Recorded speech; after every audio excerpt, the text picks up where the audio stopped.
एक सेठ जी बड़े कंजूस थे। एक दिन उन्होंने दुकान पर बेटे को बिठा दिया और बोले कि बिना पैसे लिए किसी को कुछ मत देना। मैं भी आया।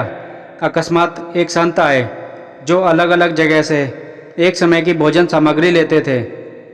लड़के से कहा, बेटा जरा नमक दे दो। लड़के ने संत को डिब्बा खोलकर एक चम्मच नमक दे दिया। सेठ जी आए तो देखा कि डिब्बा खुला पड़ा था। सेठ जी ने कहा कि क्या बेचा? बेटा बोला, एक संत जो तालाब पर रहते हैं उनको एक चम्मच नमक दिया था। सेठ का माथा ठनका। वह बोले, अरे मूर्ख, इसमें तो जहरीला पदार्थ है। अब सेठ जी भागकर संत के पास गए। तब तक संत भोजन बनाकर भगवान का भोग लगाकर खाने की थाली लेकर बैठ चुके थे।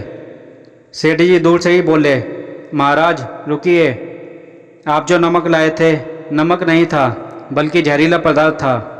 कृपया करके आप ये भोजन ना करें। संत जी बोले, भाई हम तो प्रसाद लेंगे ही, क्योंकि भोग लगा दिया है। भोग लगाकर भोजन छोड़ नहीं सकते। अगर भोग नहीं लगता तो भोजन बेशक छोड़ देते।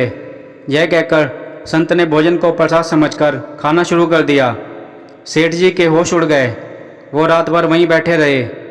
सेठ को रह रहकर यह चिंता सता रही थी कि अगर संत को कुछ हो गया तो बड़ी बदनामी होगी।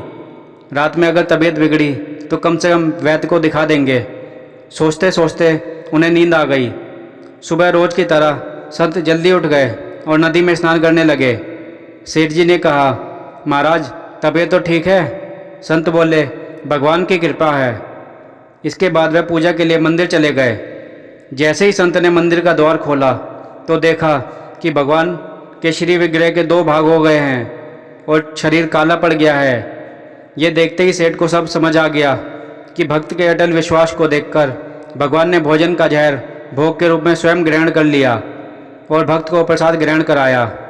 इसके बाद सेठ ने तुरंत घर जाकर बेटे को दुकान सौंप दी और स्वयं संत की शरण में आकर भगवान की भक्ति करने लगा। कहानी सुनने के लिए धन्यवाद।